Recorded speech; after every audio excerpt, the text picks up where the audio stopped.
I just used your card for snacks, my sister's kid said. By morning, $6,300 was gone. Mom dismissed it. Kids will be kids. I said nothing. That night, I quietly froze every card tied to their accounts. At 6 a.m., my sister opened her banking app and screamed, and 10 minutes later I got a call from. I barely managed to keep my emotions in check when I saw it. $6,300. Gone. Almost all the money I had left. And spent on absolute nonsense. I didn't cry, didn't scream. I just stared at my laptop screen feeling like my chest was being crushed. That money was supposed to last me through the month. I was already stretching things thin trying to support 5 people on one paycheck. Myself, my daughter, and my sister's entire family. I scrolled through the list of charges. Louis Vuitton. Zara. A pair of sneakers that cost more than my rent back when I was in college. High-end hair tools, niche skincare brands, and even a wellness retreat deposit that made me physically laugh. Not because it was funny, because it was absurd. My niece, 18, unemployed, had used my saved card details to go on a luxury shopping spree. She had no money of her own. He never had. And it wasn't an accident. I know that because of what she said earlier that evening. I got home a little after 8 p.m. Long day, back-to-back meetings at work. I was tired, hungry, and still had emails to answer. She was curled up on the couch in leggings and a hoodie, scrolling on her phone like she didn't have a care in the world. I asked her how her day was. She said, casually, that she used my card for some snacks and a few other things because it was saved in the Amazon account. I stopped walking. Asked her what she meant. She just shrugged. Said it like it was the most normal thing in the world. I just used your card for snacks, she said. It's not a big deal. I didn't argue. I didn't even say anything. I just went to my room and opened my laptop. The moment I saw the balance, I felt like I couldn't breathe. That card wasn't even for them. I'd been using it for emergencies. And slowly, because of them, those emergencies had become every week. Groceries, school supplies for my kid, gas for their car, the little things that added up. But this was a full-on attack on my life savings. And she said it like she borrowed a hairbrush. They had been living with me for 6 months. It was only supposed to be 2 weeks. My sister said they just needed to figure things out. Her husband had been laid off. She hadn't worked in years. Rent was too high. Their credit was trashed. I believed them. I let them move in. I fed them, paid for them, even let my daughter move into my room so their daughter could have her own space. Every week there was some new excuse, some reason they couldn't contribute. And every week I told myself it was temporary. But it wasn't temporary. It was comfortable, for them. At around midnight I knocked on their door. My sister opened it with this sleepy, annoyed face. I told her what happened. That her daughter had spent over $6,000. She blinked like it didn't even register. Then she said it. Kids will be kids. That was the moment something snapped in me. Not loudly, quietly, deeply. I said nothing else. I walked back to my room, closed the door, and sat there in silence. At 1:17 a.m. I began freezing every single card they had ever used or had access to. Every sub-account. Every auto-login. I even contacted a few retailers to reverse or cancel pending purchases. One of them had already shipped, but I knew the return window was 14 days. I had time. By 6 a.m. I was in the kitchen making coffee when I heard a scream. Not a yell. A scream. It came from the guest room. 10 minutes later my phone rang. My sister's husband. His voice was immediately aggressive. He was demanding to know why their cards weren't working, why their apps were locked, why the Uber Eats orders weren't going through. I listened to the full rant without saying a word. Then I hung up. I didn't feel sorry. I didn't feel guilty. I felt awake. Because this wasn't an accident. This wasn't a misunderstanding. This was what happens when you teach people that your boundaries are optional. They crossed the line. And they weren't going to like what came next. By the time the sun was fully up, the house had gone from quiet tension to full-blown chaos. My sister stormed through the hallway like a woman betrayed, slamming cabinets and asking loud rhetorical questions like, how could Abigail do this to us? Her husband was outside on the porch chain vaping and on speakerphone with someone, talking about how I humiliated his family.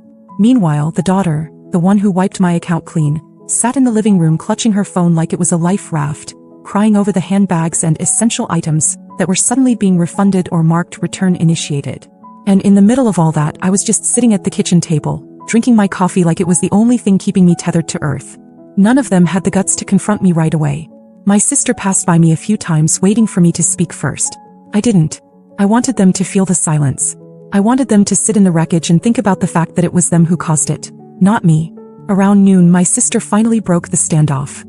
She came into the kitchen and said we needed to have a grown-up conversation as a family. I agreed only because part of me still held on to the insane idea that maybe, just maybe, they'd realize how far they'd gone. We sat down in the living room. Me on one side, them on the other like it was a negotiation table. My sister started with, "We feel like your reaction was a bit extreme." Then came the usual.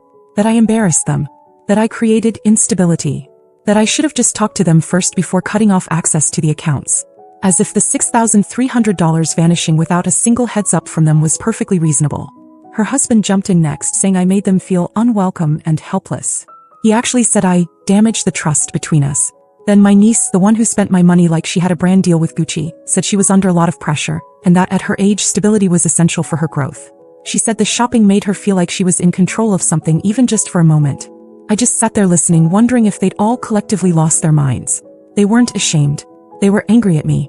I told them calmly that I had less than $300 to my name now. That I was behind on 2 utility bills. That I'd given up nearly every comfort I had so they wouldn't have to sleep in their car. That I hadn't had a proper weekend off in over 4 months because of extra shifts. That my own daughter had to give up her room, her routines, and her peace for people who couldn't even say thank you. And now they were talking to me about stability? I said I didn't want the money back. I meant it. Not because I was forgiving them, but because I was done. Done expecting responsibility from people who lived like the world owed them something. Done making excuses for grown adults who thought kindness was a weakness. My sister started to cry. Her husband looked down. My niece didn't say anything, just got up and walked to her room. The next morning I left the house early. Got in the car and just drove. I didn't have a destination in mind. I just needed to be away. I grabbed a gas station coffee and parked in a grocery store lot, watching people go in and out like it was any normal day. I sat there for over an hour. When I came back, there was an envelope on the kitchen counter. It had my name on it, written in rushed handwriting. Inside was a note that said, "We're sorry. We'll fix it." No money. No plan. No next steps. Just 7 words on a piece of paper. That's when it really sank in. They weren't going to fix anything. Because in their heads they hadn't broken anything. And that meant I had to be the one to change everything.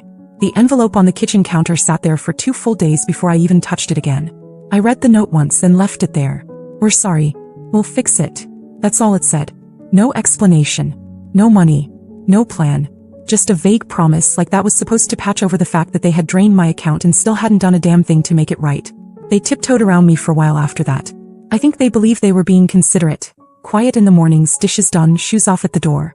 But all of it felt hollow. Like they were just waiting for my mood to pass. Like they'd ridden out storms before and this would be no different. But this time was different. I was watching them now, really watching.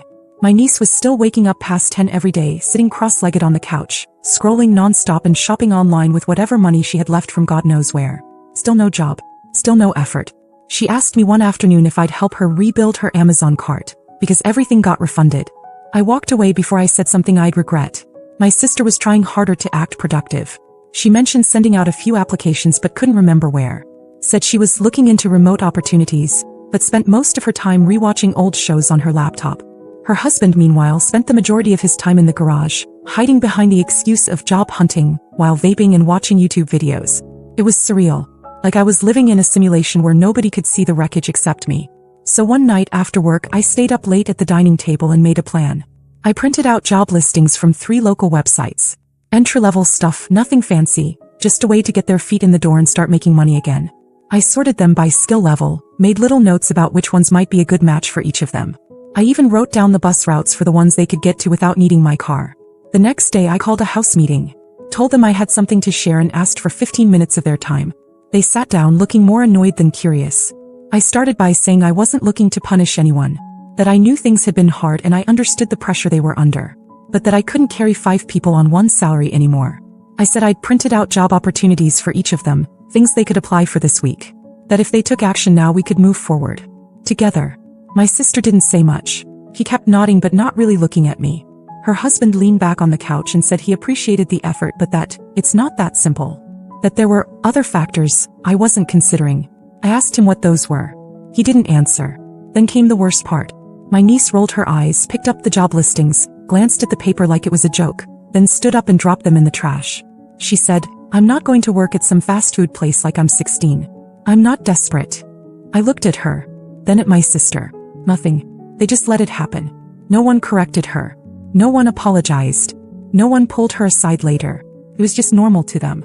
I went to bed without saying another word. But that night, lying in the dark, I realized that the person I'd become over the last 6 months, the one who kept giving, sacrificing, stretching herself thin, she had to disappear. Because they weren't just taking money anymore. They were taking pieces of me. And I had one final move left. That night I barely slept. I was too aware of how everything in that house had turned upside down. It wasn't just money anymore. It was the disrespect, the entitlement, the way they looked at me like I was in their way for trying to help them stand on their own 2 feet. I kept thinking about my niece's words. I'm not desperate. After dumping the job listings into the trash like they were a menu she didn't like. By morning, I knew what I had to do. First thing, I called into work and took a personal day. Then I started gathering receipts. Return windows were closing and I wasn't going to let that money slip away. Most of the big-ticket items my niece ordered hadn't even been opened yet. Still in their boxes, sitting in the corner of her room like trophies. I didn't ask for permission. I just packed them into the trunk of my car. She didn't even notice. She was in the backyard on FaceTime laughing about something with a friend. I heard her say the words, "She's still mad about the card thing," and then laugh like I was some uptight idiot who couldn't take a joke. I drove straight to the high-end boutique downtown and returned the handbag first. They asked if I was the original purchaser. I said yes. No questions. Refund processed. $1,199 back to my account. Then Sephora, the Nike store, and a small online boutique with a physical location across the city. I spent 5 hours driving around, returning every last thing I could. By the end of the day, I'd recovered nearly $4,500. I came home exhausted but calmer than I'd felt in weeks. I was in the kitchen pouring a glass of water when my niece finally noticed. She came flying into the room demanding to know where her stuff was. I told her flat out I returned it, that it was never hers to begin with. She started screaming. Not just yelling, screaming. Called me a thief, called me jealous, said I was ruining her life. And then she did something I never expected. She picked up my coffee mug and threw it at the wall. The crash was so loud my daughter came running out of her room. My sister came in seconds later, asking what the hell was going on. My niece pointed at me and shouted that I'd stolen from her, that I'd violated her privacy, and that she was going to call the police. I looked her dead in the face and said, "Go ahead." That shut her up. Then, for the first time since this nightmare started, I turned to my sister and said exactly what I'd been holding back. I told her her daughter had turned into someone I didn't even recognize. That I'd tried everything.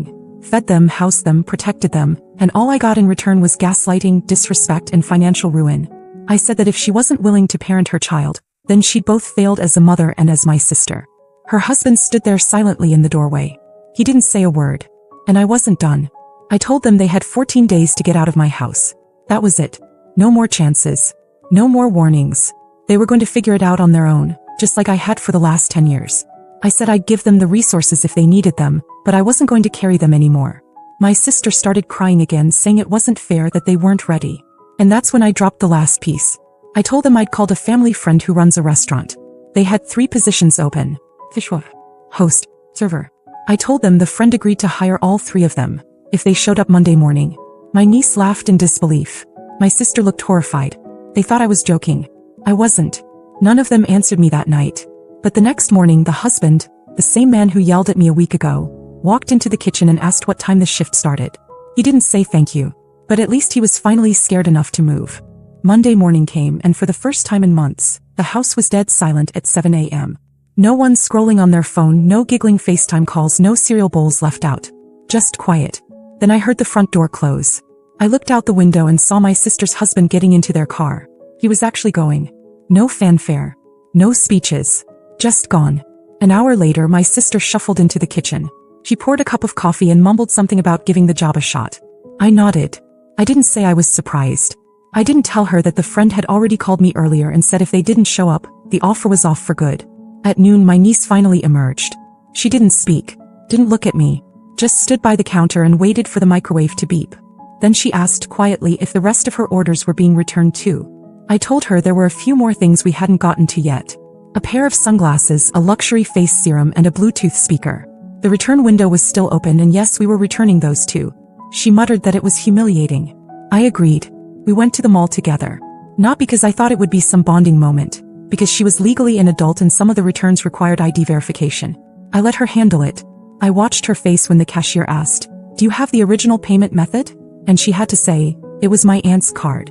One by one, the items disappeared. Refunds processed. Almost $6,000 recovered by the time we were done. It wasn't all of it. Some of the purchases were final sale, but it was enough. I told her to keep the receipts. I wasn't covering for her if anything came back on my statement later. Back in the car, she sat with her arms crossed, fuming. She said I didn't understand what it was like to feel like you had nothing. That shopping gave her control, a break from stress. I didn't argue, but I asked her what she thought my life looked like. She thought I got here by shopping my way out of stress. If she realized I hadn't bought myself a new pair of shoes in over a year, because I was too busy paying to keep 5 people afloat. She didn't answer. Just looked out the window. That night, I went into my room, shut the door, and for the first time in months, I let myself feel everything. The exhaustion, the frustration, the deep, crushing disappointment. But also something else, clarity. As I had tried. I gave them everything. Shelter. Food. A second, third, fourth chance. I handed them jobs. I returned the stolen money. I stayed calm when I wanted to scream. I offered them a way out. And they barely took it. Her father came home from his first shift and went straight to bed. My sister followed not long after, saying she didn't think she could handle the pressure. My niece said the restaurant was not her vibe, and that she was going to look for something more aligned with her personality. So I made one final decision. I typed up a letter. It was short. Just a notice that they had 10 days left. That the spare key was being deactivated. That I'd arranged for temporary storage if they needed help moving their things. But after that, done. I left the letter on the kitchen table. In the morning it was still there, untouched. They didn't say a word.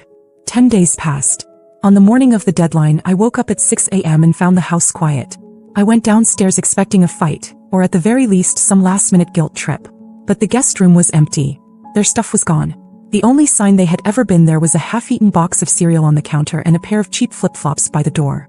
They left without saying goodbye. I didn't call. I didn't text. I didn't need to know where they were going or what their plan was. I'd done more than enough. For 6 months, I lived their struggle like it was my own, while they walked around like I owed them my stability, my patience, my peace. I sacrificed everything, money, time, even my own daughter's comfort, just to keep them afloat. And the whole time I thought if I gave more they'd change. I was wrong. People don't change because you make life easier for them. They change when they decide to. And they never did. The next few days were the quietest my house had felt in half a year. I cleaned out the guest room. My daughter helped me turn it back into a music room like she used to have. She didn't say much about them leaving, just smiled when I gave her back her old space. I checked my bank account. Just over $6,100. Not everything but close. Enough to start rebuilding. Enough to breathe again. Then 5 days after they left, I got a call from my sister. I let it go to voicemail. She left a long message. Said they were staying with an old friend for now. That her husband was trying to stick with the job. That my niece was processing everything and reevaluating her goals. She ended the message with a sentence that made me pause. We know we messed up, but I hope you won't shut us out forever. I didn't respond, because I am shutting them out. Not out of spite. Not for revenge. But because I finally learned something I should have known a long time ago. I can't keep living my life as the safety net for people who refuse to climb. From now on, my attention goes to the people who respect it. To my daughter. To my home. To myself. No more rescuing people who sink every lifeboat I send. No more holding space for grown adults who use kindness like a credit card. I was good. I was useful. I was the glue. And it broke me. That won't happen again.